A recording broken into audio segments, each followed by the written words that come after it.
Bueno, primero saludar a mis colegas y mis compañeros con los cuales vamos a debatir hoy. Mi nombre es Lucila Martínez, soy economista, estudié en la UBA, soy militante universitaria en la Cámpora, particularmente hoy cumplo la responsabilidad de ser consejera directiva en la Facultad de Económicas de la UBA. Y además tengo un centro de estudios que se llama el Centro de Investigaciones de la Economía Nacional, donde nos dedicamos sobre todo a la macroeconomía, que armamos con compañeros también de la militancia. Bueno, buen día a todos, yo soy Gustavo Arengo, me dicen Chama, soy correntino, ministro de Hacienda y Finanzas de la Ciudad de Buenos Aires, milito en el PRO y el único no economista de la mesa, así que va a estar divertido. Buenos días, mi nombre es Laura Testa, soy economista de la UBA. Actualmente me toca desempeñarme como directora provincial de fiscalización sanitaria en la provincia de Buenos Aires, en el Ministerio de Salud.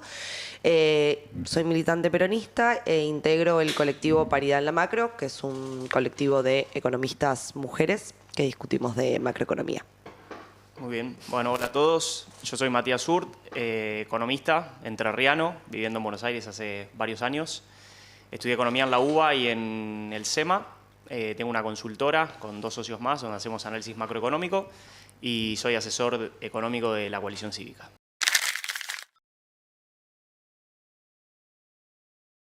Bueno, una idea que a mí me gustaría un poco charlar hoy tiene que ver con cuáles son, a mi parecer, los principales problemas que tiene la Argentina. Para mí el problema es externo, fundamentalmente. Entiendo que capaz ahí un poco ahora podemos debatir. Pero lo entiendo como externo porque son 2 facetas. Una, y es que Argentina tiene un ratio de exportaciones sobre PBI muy bajo, es del 27%, mientras que países como Chile es del 64%. Y el otro problema es que tiene un problema de liquidez estructural que tiene que ver sobre todo con la deuda. Este endeudamiento, que sobre todo comenzó a crecer después de la vuelta a los mercados internacionales a partir de 2016, le exige a la balanza de pagos un montón de compromisos que para hacerle frente no alcanza con las exportaciones y que si vemos cuánto se pagó de intereses desde más o menos 2016 son 8.000 millones de dólares anuales en promedio. Entonces, en ese sentido, a mí me parece muy importante poder pensar que para lograr la estabilidad macroeconómica, que ahora bueno, es un término que se está utilizando mucho, no solamente desde los sectores políticos que siempre lo reivindicaron, sino también propio dentro del peronismo, hay que mirar tanto lo fiscal como lo externo. El mejor ejemplo de esto es bueno, la gestión actual, que tiene el marco teórico de que la estabilidad macroeconómica se logra a partir del superávit fiscal, y sin embargo lo que estuvimos viendo estos últimos meses es que a pesar de haber reducido el déficit fiscal, tenés un sistema, un programa económico que es muy endeble, que previo a las elecciones parecía irse por la borda y que solamente te lo pudo calmar la ayuda de Estados Unidos de 2.000 millones de dólares. Y también los 9.000 millones de dólares que fuiste inyectando en el mercado de divisas para contener la demanda. Entonces me parece que eso demuestra que efectivamente hay un vínculo entre lo fiscal y lo externo. Creo que podemos discutir luego sobre eso. Pero que hay que pensar, sobre todo para lograr la estabilidad macroeconómica, una solución financiera para los problemas financieros, que sobre todo tiene que ver con la deuda y con la demanda de dólar para ahorro. Y también, por otro lado, pensar desde el lado productivo cómo se puede mejorar ese perfil de exportaciones.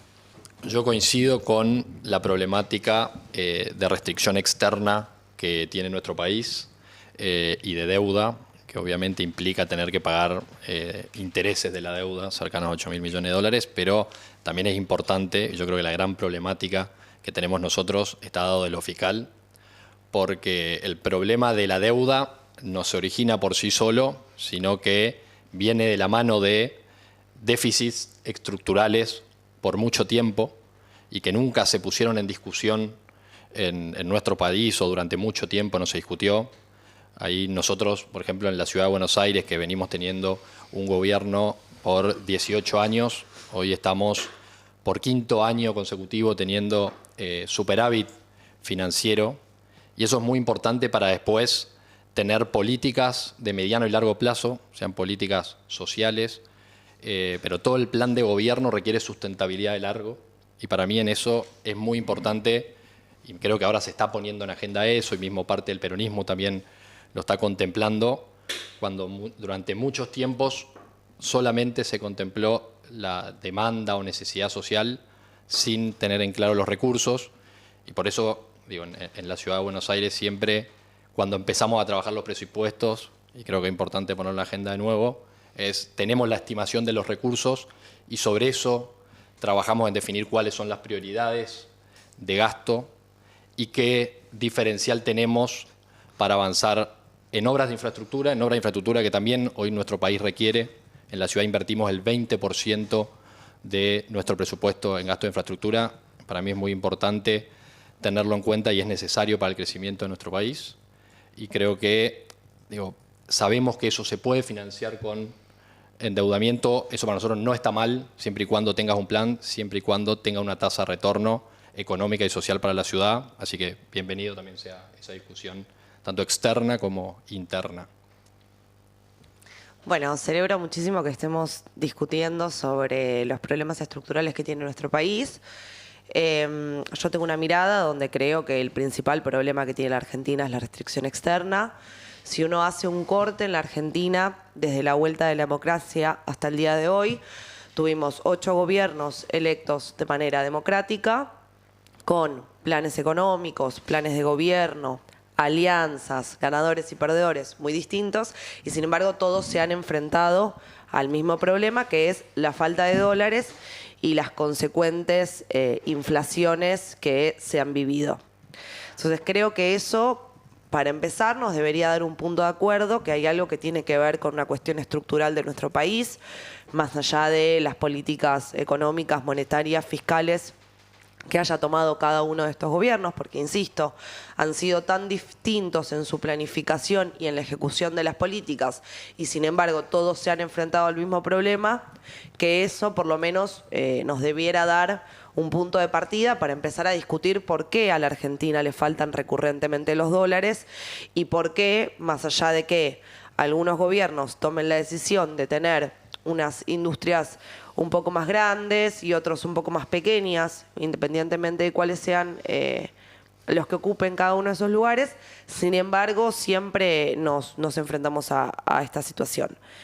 Desde el año 2006 al 2025, o sea, en los últimos 20 años, solamente 7 años la Argentina tuvo una balanza de pagos superavitaria. Acá voy a tomar una digresión. Los economistas saben que esto que estoy diciendo es inequívoco en términos teóricos, porque la balanza de pagos da 0, pero me refiero a si tuvimos superávit o déficit en la relación entre las exportaciones y las importaciones de todo tipo en nuestro país.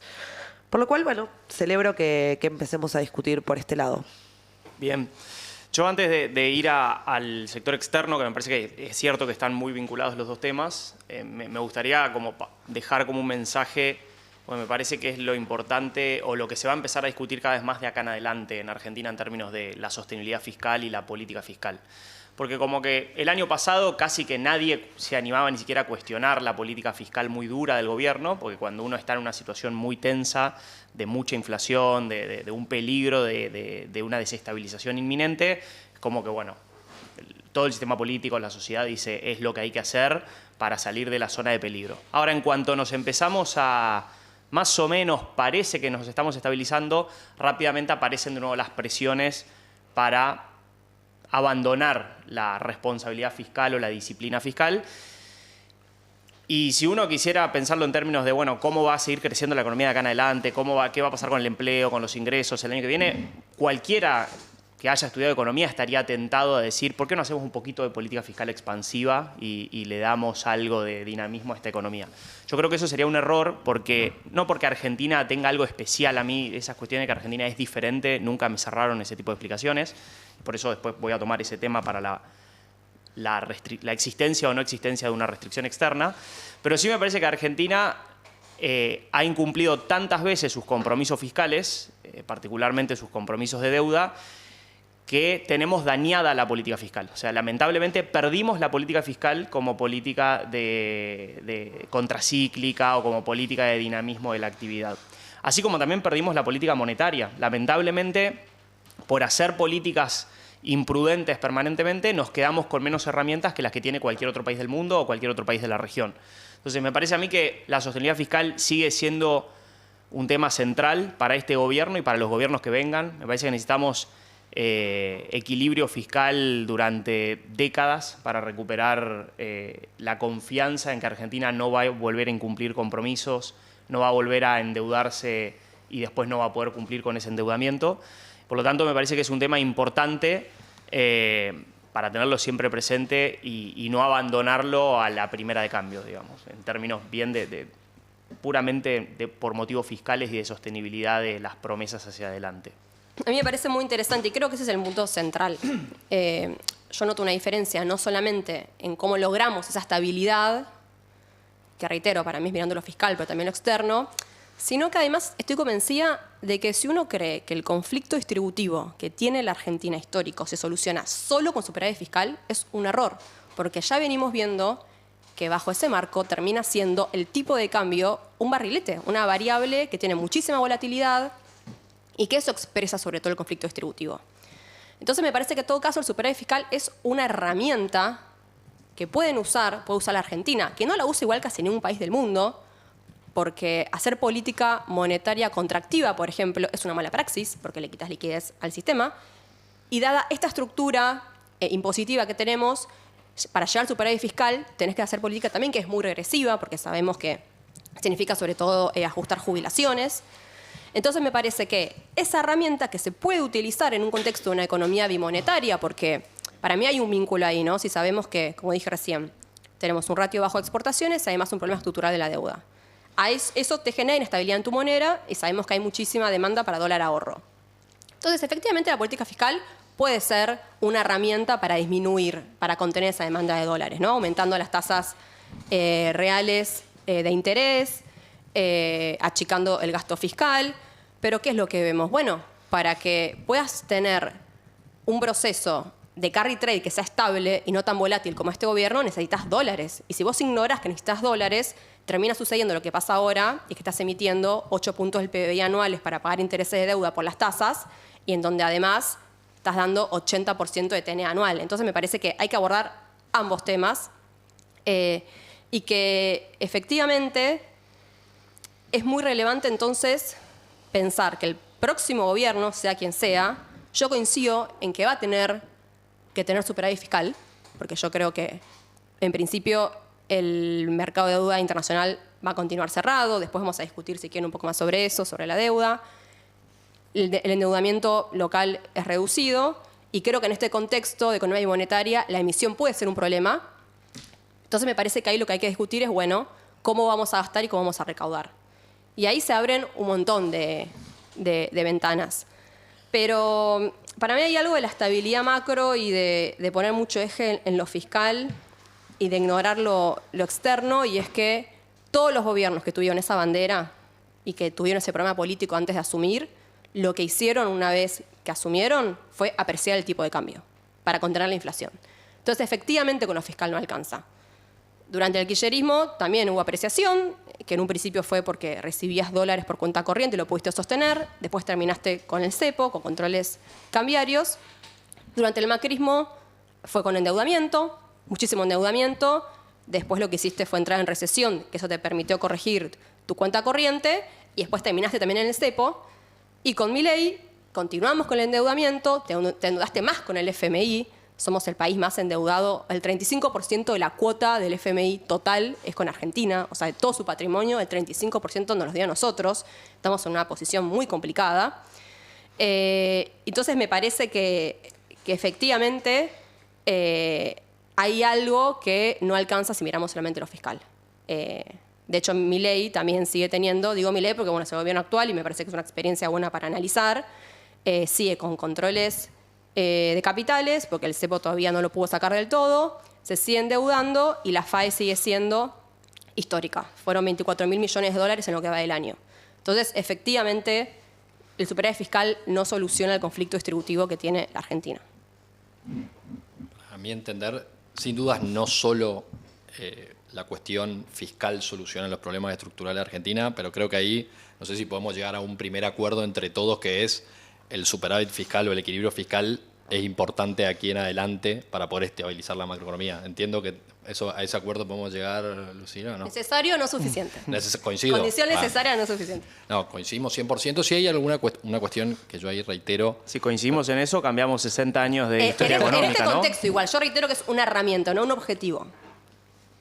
Yo creo en este contexto argentino, sin dudas, puede servir, mismo ha servido históricamente y lo han hecho otros países del mundo, tener déficit fiscal para promover temporalmente alguna recesión económica, Es pero al eso revés. no puede sostener. Superávit fiscal casi ningún país del mundo tiene de manera sostenida.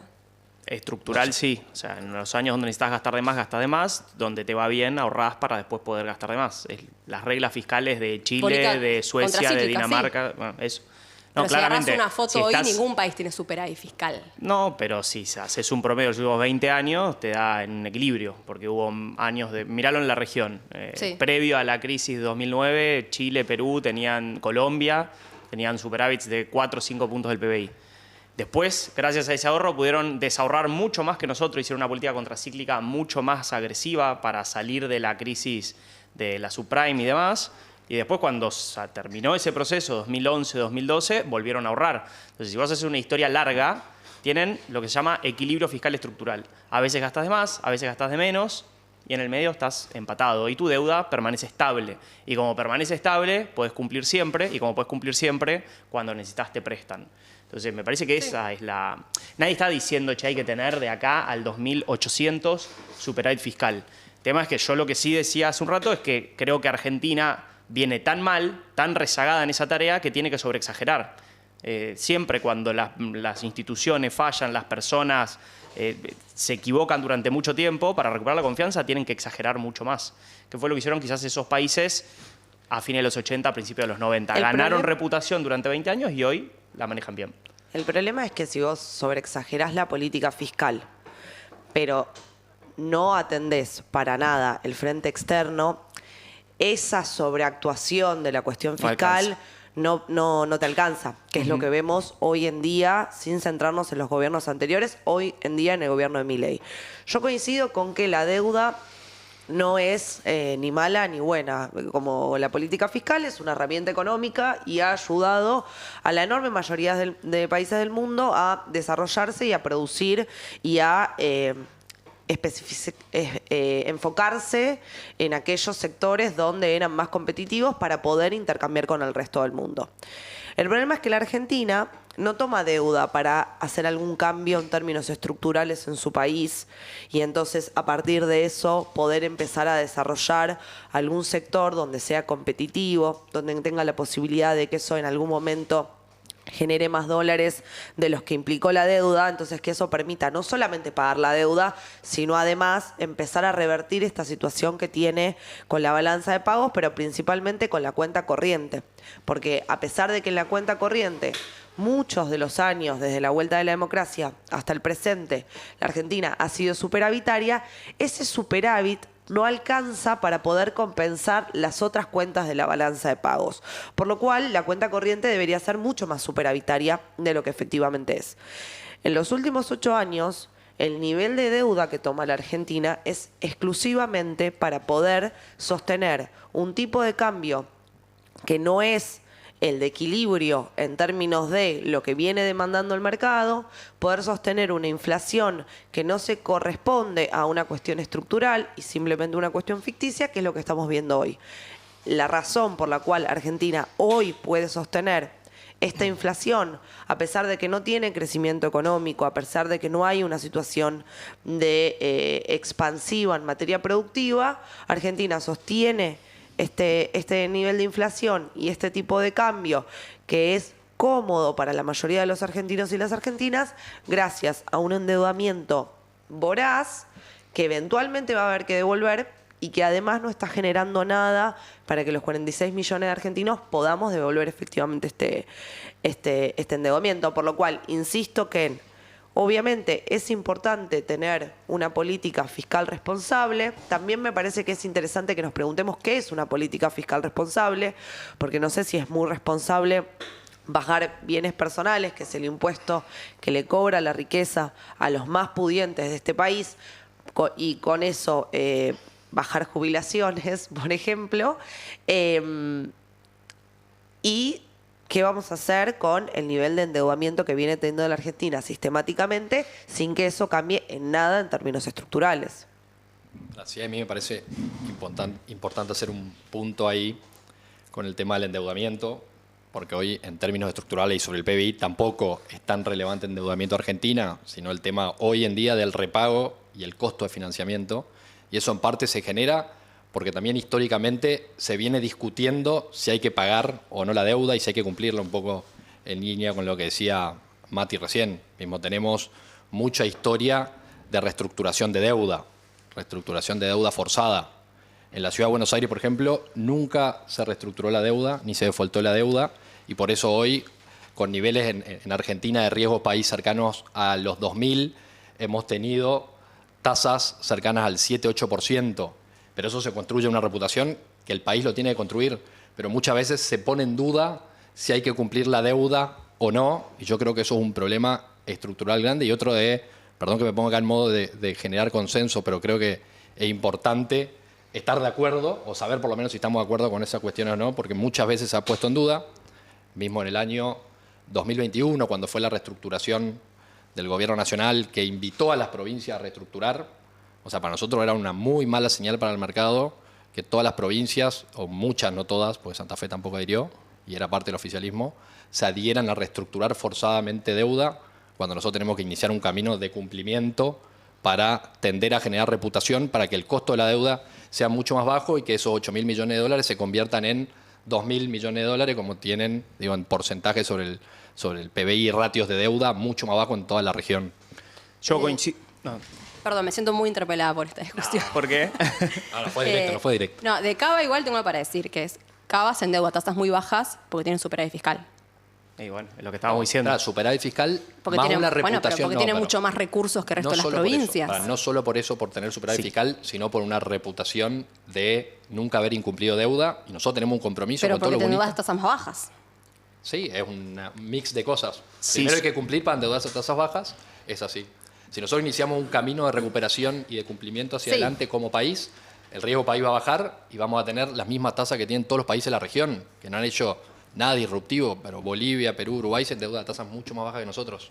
¿Por qué nosotros no nos podríamos Sí, a nivel endeudar? nacional sí, no, pero en particular en Cava te permite, pero si querés, Mati, te doy la palabra y después vuelvo a lo de deuda. No, igual, pues, justo dijiste eso y se me abrió otra cosa. Esta idea de que tienen superávit fiscal, Cava o la que sea, porque tienen muchos recursos. Si pones en la bolsa los recursos propios más la coparticipación, hay 6, 7 provincias que tienen más ingresos por habitante que la Ciudad de Buenos Aires. Tierra del Fuego, Formosa. Entonces, y vos no tenés ahí situaciones de me muero por comprar un bono de Formosa. Y sí, como ocurre en la capital federal. Entonces, no es solo eso.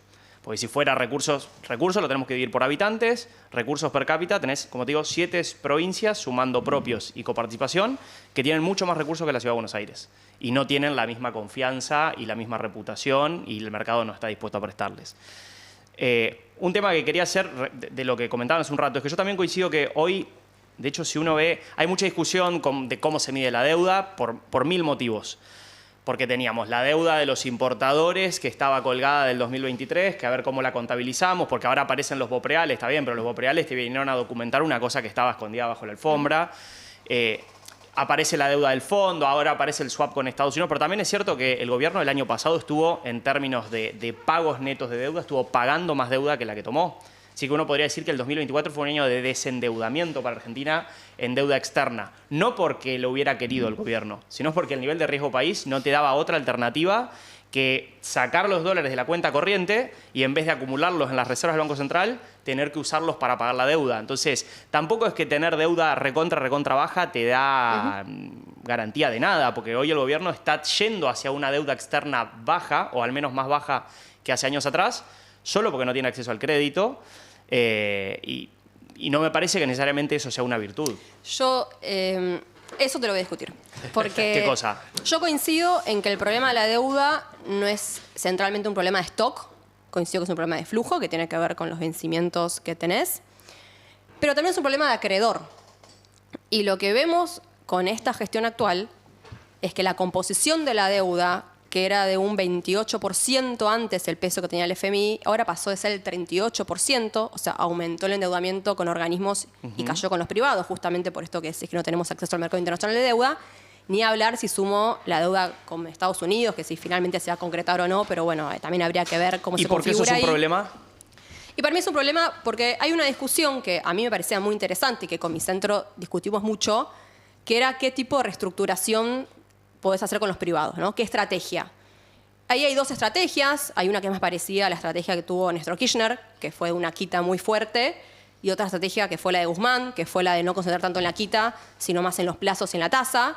Son dos estrategias que para mí son válidas porque tienen sus argumentos, tiene que ver con si pensás que vas a volver al mercado o no, porque una viene de la mano con un sendero de equilibrio fiscal, que después encima vino la pandemia, bueno, y salió todo bastante mal. Pero me parece que esa estrategia, esa discusión es interesante, pero que no está saldada de qué es una buena reestructuración con los privados. Pero la verdad es que lamentablemente... Sí. Perdón, ¿reestructuración voluntaria o forzada están planteando? No, voluntaria.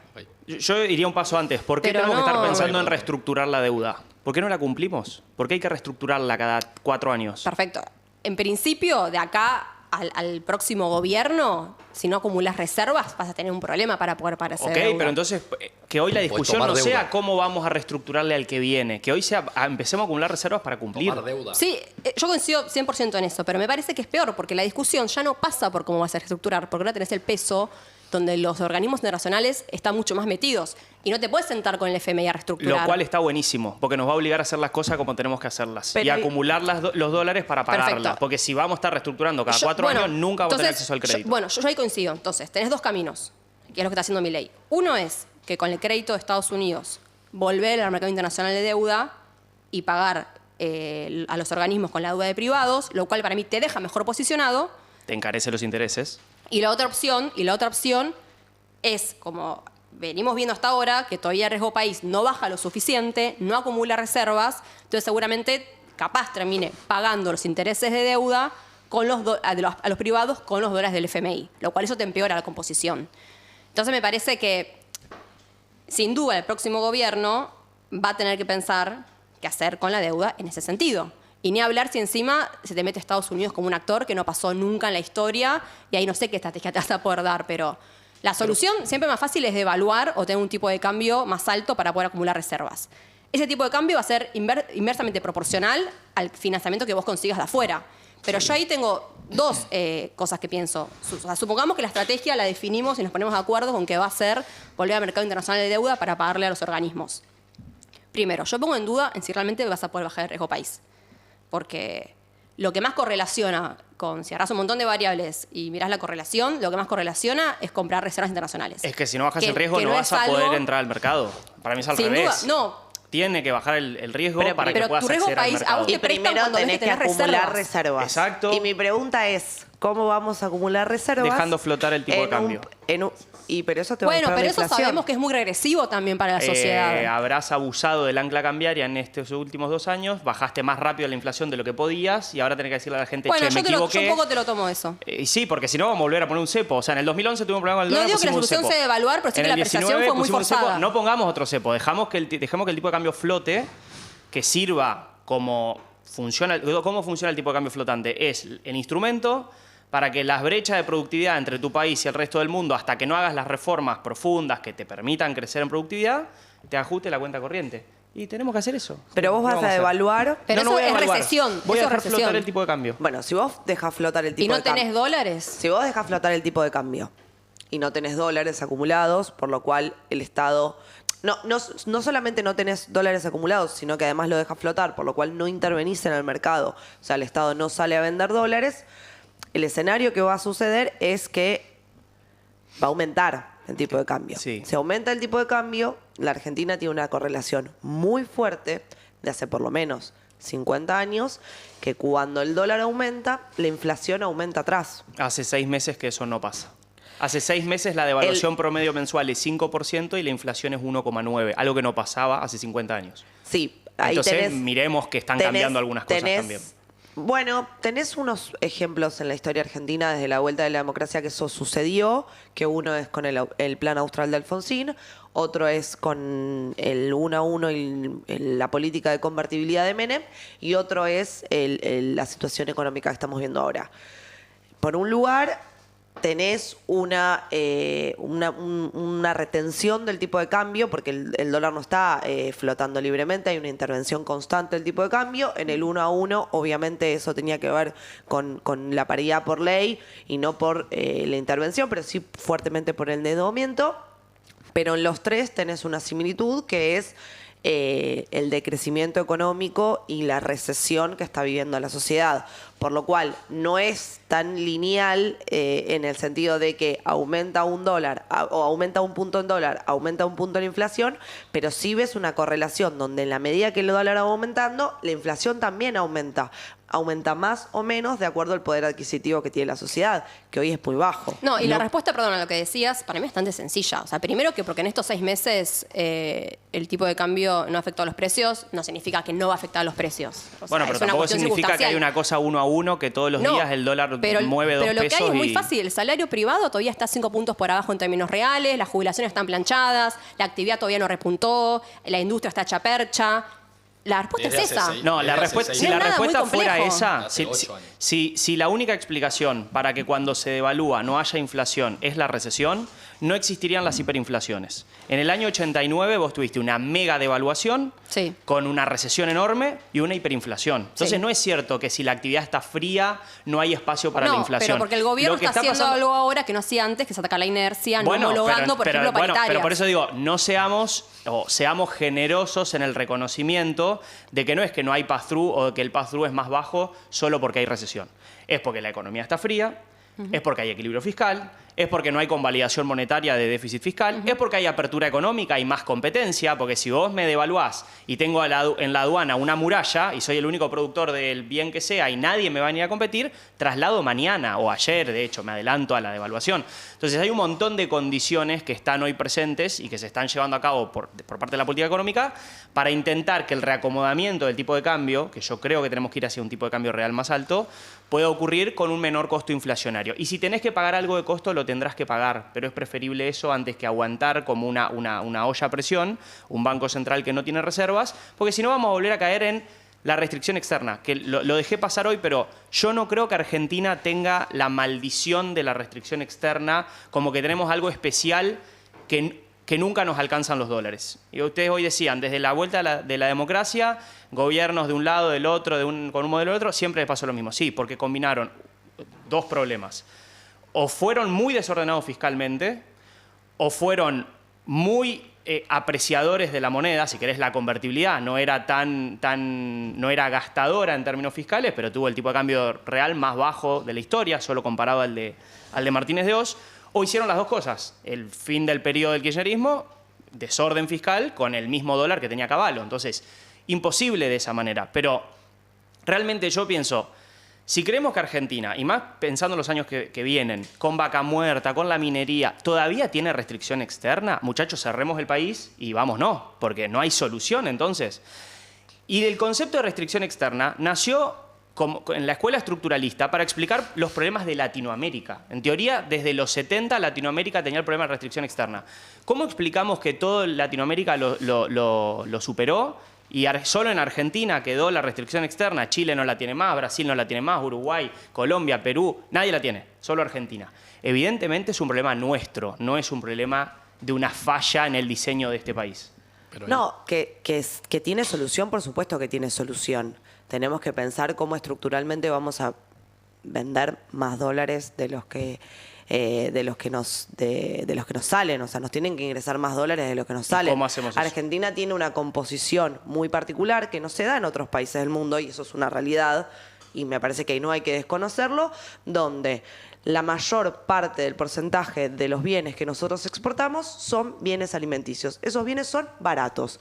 Y el porcentaje mayoritario de los bienes que importamos son insumos intermedios de la industria. Y Argentina tiene una industria muy grande. Argentina fabrica o produce el 94% de bienes finales de los que consumimos los argentinos.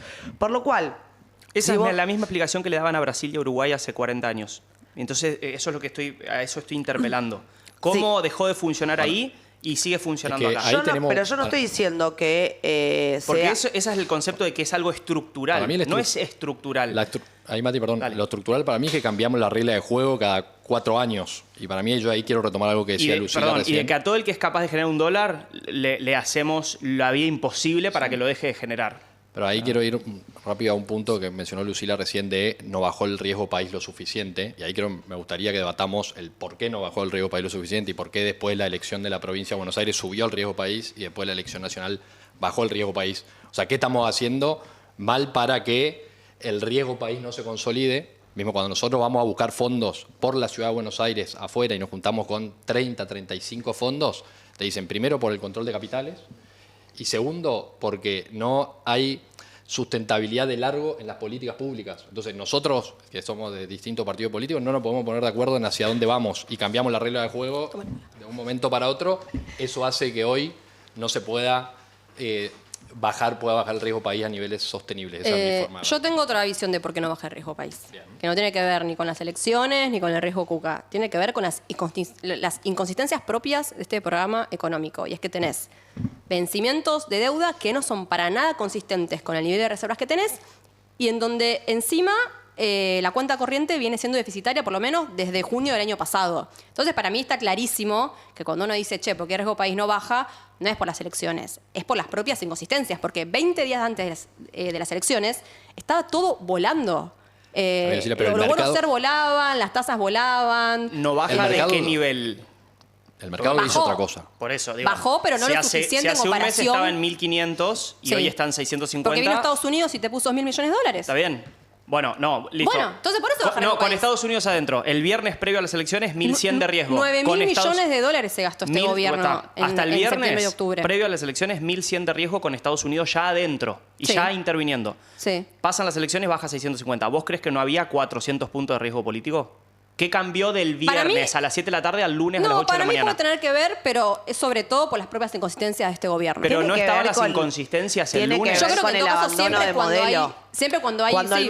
el mercado está prestando atención a cuál va a ser el modelo económico. El Sí. modelo económico hoy es financiar el carry trade con endeudamiento, en su momento con el FMI, ahora con Estados Unidos, con el blanqueo, con... ¿Pero cambió el modelo entre el viernes y el lunes? No, pero si Trump fue bastante claro, ganen las elecciones, llegan los 20.000 millones de dólares. No ganan las elecciones, los 20.000 millones de dólares no llegan.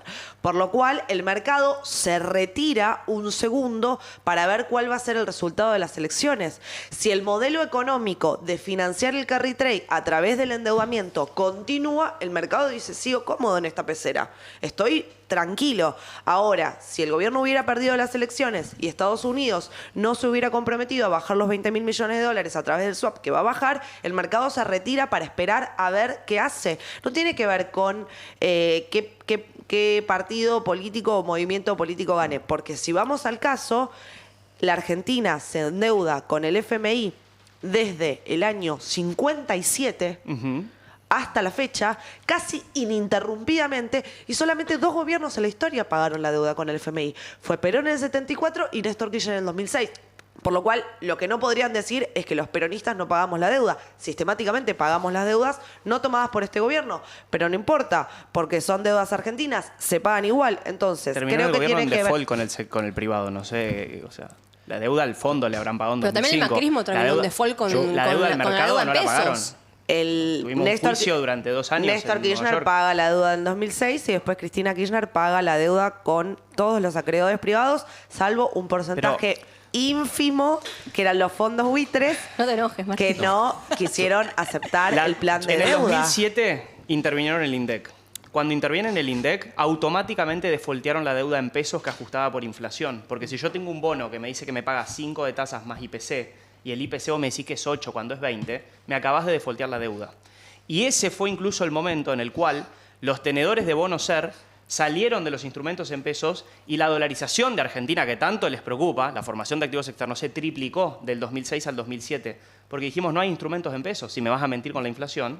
Entonces, cuando dicen que culturalmente estamos dolarizados, sí, probablemente porque venimos de muchas experiencias. Ahora, que tomamos decisiones todo el tiempo para que el argentino repudie el peso, y la más clara es la intervención del INDEC, porque defolteaste todos los bonos de la reestructuración de la baña del 2005. Entonces, ¿cuánto mérito tenés en reestructurar si a los 2 años estás defolteando la deuda y ¿Vos, me Mati, de empujás a la verdad dolarización? pensás que los argentinos no creen en la moneda por lo que la te estoy intervención diciendo, o no del INDEC? La FAE ¿Vos en crees el que 2000 nosotros salimos de acá y le preguntamos a un argentino No, qué está pasando y le absolutamente preguntamos no. por qué no confía en la moneda No. y nos va a decir por la intervención del INDEC en el 2007? En el 2006 nos va a decir porque es un país donde sistemáticamente se Se devalúa incumplen y incumplen entonces las y promesas. se devalúa y se tiene inflación, por lo cual si él ahorra en pesos, su moneda va a sus ahorros van a valer menos. Esa va a ser la respuesta. Probablemente esa sea la respuesta del común de la gente. Cuando vos te pones a estudiar los momentos de quiebre en la confianza de la moneda,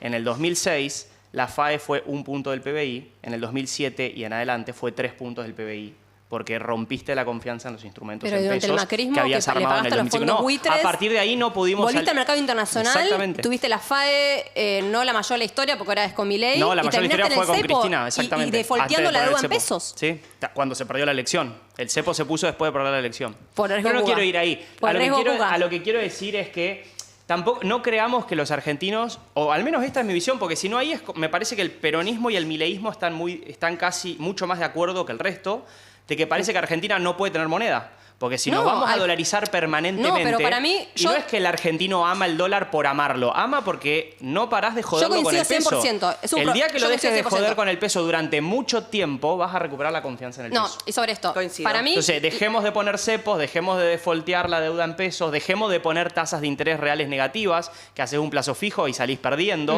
Entonces, y brechas del 200%. Digo, esas cosas ridículas son las que dolarizan la cultura argentina. Yo coincido no es que el 100% argentino y nació creo que hasta dolarizado. ahora ni el macrismo, ni lo que fue el gobierno de Alberto, ni lo que fue el gobierno de Milei, realmente discutió esto. Creo que yo arranqué diciendo que hay 2 problemas, uno financiero, uno productivo, y que esto es lo que genera inestabilidad en tu moneda. No alcanza solamente poniendo tasas reales positivas, porque si no acumulas dólares, la expectativa de evaluación sube y tenés un problema, como lo tiene efectivamente Milei. Y ahí yo digo que para lo que es deuda hay 2 estrategias. Una obviamente puede ser desconocer, no pagar, etcétera. Otra puede ser pagar con deuda a los privados, a los organismos con deuda privada.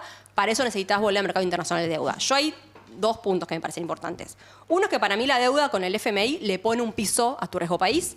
Desde que se endeudó el macrismo, el riesgo país nunca pudo volver a bajar. Eso me parece que es interesante. No está tan estudiado, está bueno para estudiarlo. Habría que hacer una comparación en otros países del mundo también. Y además creo que no sé si hay mercado suficiente como para poder rolear toda la deuda. Si uno ve las emisiones de deuda de países de Latinoamérica en los últimos años, no hay un monto que se haya colocado similar a los vencimientos que tenemos los próximos años, que son enormes. Y después para lo productivo, y esto sí a mí me parece muy interesante, y es que tenemos todo el tiempo una discusión de, por un lado, los que están desesperados por bajar la inflación, por el otro lado, los que están desesperados por la productividad del trabajo. Y tenemos una ventana que no estamos aprovechando, que es el gas que tiene la Argentina, que es la segunda reserva más grande en términos mundiales, que hay una configuración de la cual salimos beneficiados, que tiene que ver con que Europa ya no está importando gas de Rusia, ahora Rusia se lo está vendiendo a China, entonces Europa se lo está comprando a Estados Unidos. Tenemos una ventana ahí muy relevante para ser competitivos y nadie lo discute. De hecho, desde el oficialismo se sobreideologiza la decisión de YPF, de que fue una mala decisión porque se estatizó, y capaz hoy tenemos vaca muerta, es por eso. Entonces me parece que hay que discutir de esto en serio, más que de decir en la agenda, che, la inflación es mala. Sí, todos sabemos que la inflación es mala. O sea, digo, eso no está en discusión. Ahí la discusión es qué haces. Hay un mercado en el sector de trabajo. ¿Qué haces? ¿Una reforma laboral? ¿Bajás los salarios? No, seamos competitivos. ¿En qué podemos ser competitivos? En el gas. Entonces, a mí me parece que esas son las discusiones que tenemos que dar. Lo mismo con la industria. Tenemos un sector que tiene mucho potencial, que es todo lo que es la industria capital intensiva, como por ejemplo petroquímica, química, para agregarle valor agregado a los recursos naturales.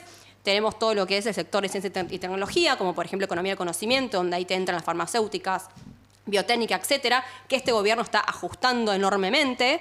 Entonces me parece que esas son las discusiones que tenemos que dar, porque si no, es como, che, no hay productividad, no somos competitivos, bueno, dale, bajemos salarios. No, pensemos dónde podemos ser competitivos. Digo, hay un montón de soluciones que podemos dar. Y perdón, y agrego algo más.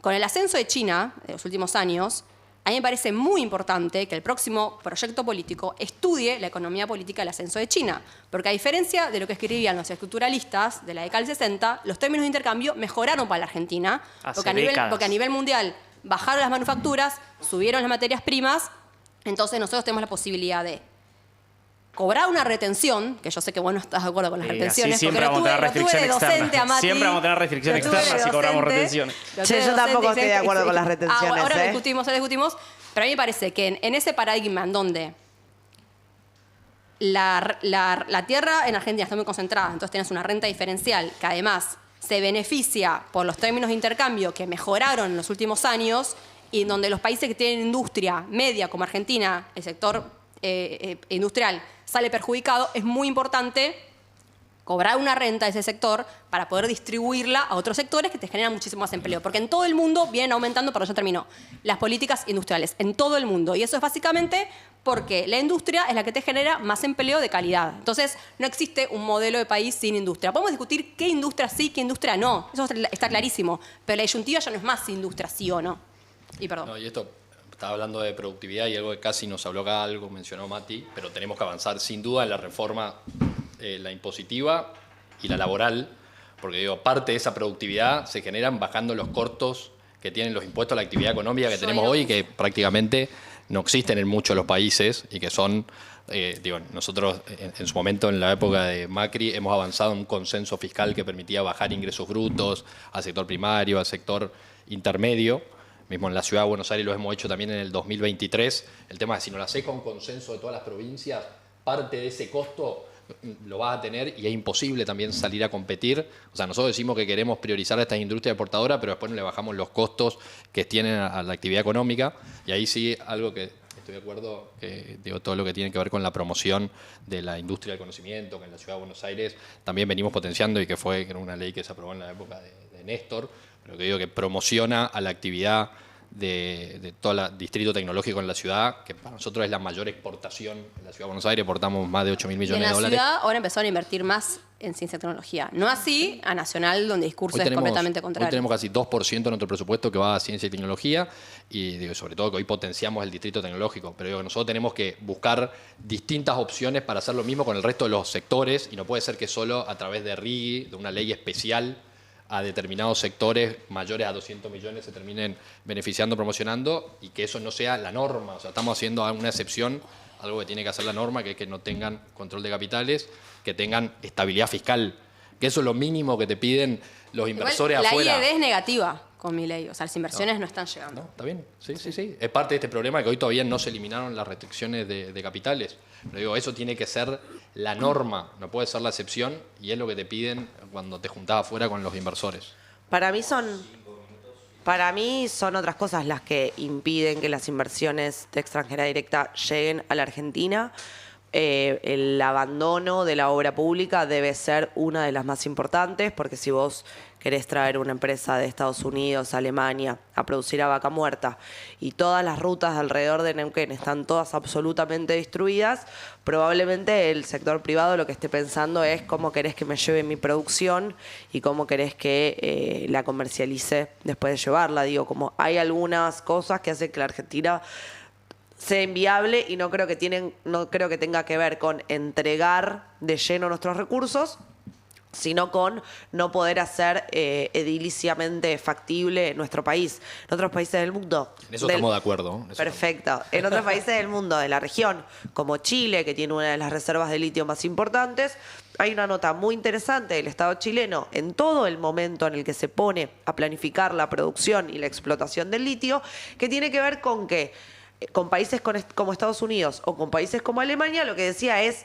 el recurso es mío y el capital es tuyo. Es tan importante el recurso como el capital, por lo cual nosotros no tenemos la necesidad de entregar nuestro recurso, que se lleven toda la productividad, que contraten a quien quieran, total, no importa si son argentinos o no son argentinos, viven en el país, no viven en el país, llévate todos los dólares que generes, llévate más de los que generas si querés.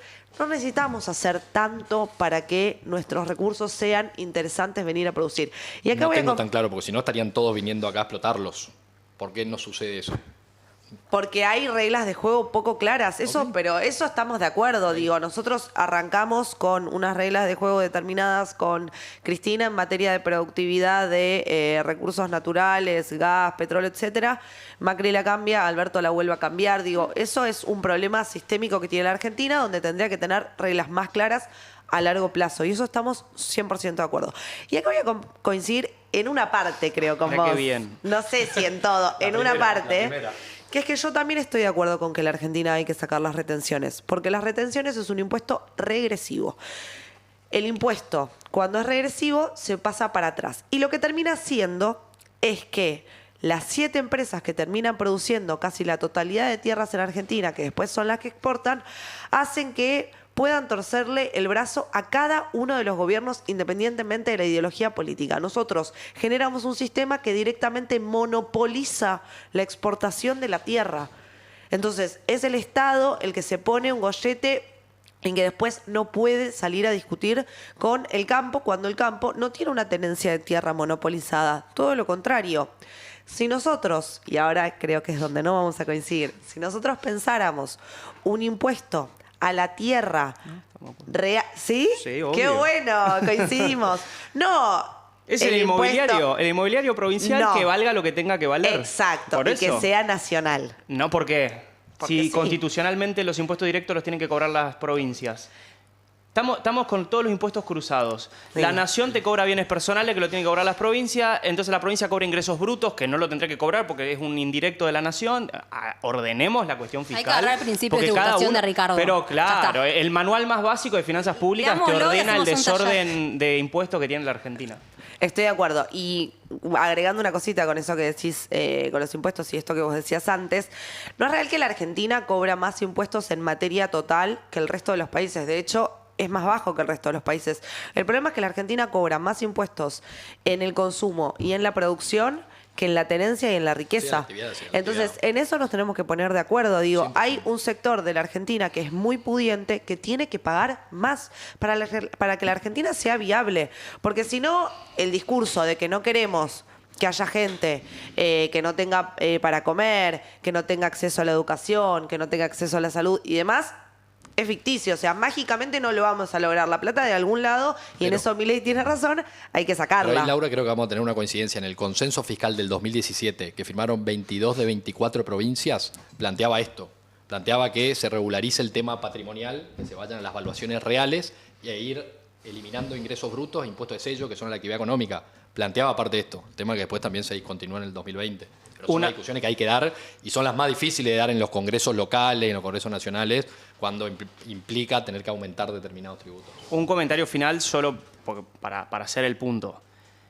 Lo de que Argentina no tiene los impuestos más altos del mundo, hay que ver cómo lo medís, porque nos gusta comparar Argentina con la OCDE o con Francia, cuando son países que tienen evasión casi nula y Argentina no tiene evasión altísima. Entonces, cuando vos mirás la presión tributaria legal y la que pagan las compañías que están mucho más expuestas al control fiscal y por lo tanto no tienen la misma capacidad que otras de evadir, estamos en tasas de 45 o 50 puntos del PBI, como si fuéramos un país desarrollado, Escandinavia, y no lo somos. Entonces, ojo con cómo miramos la presión Hizo un tributaria. panel de ideas eso, Mati, en Mar del Plata. Muy bien, el tema de presión fiscal.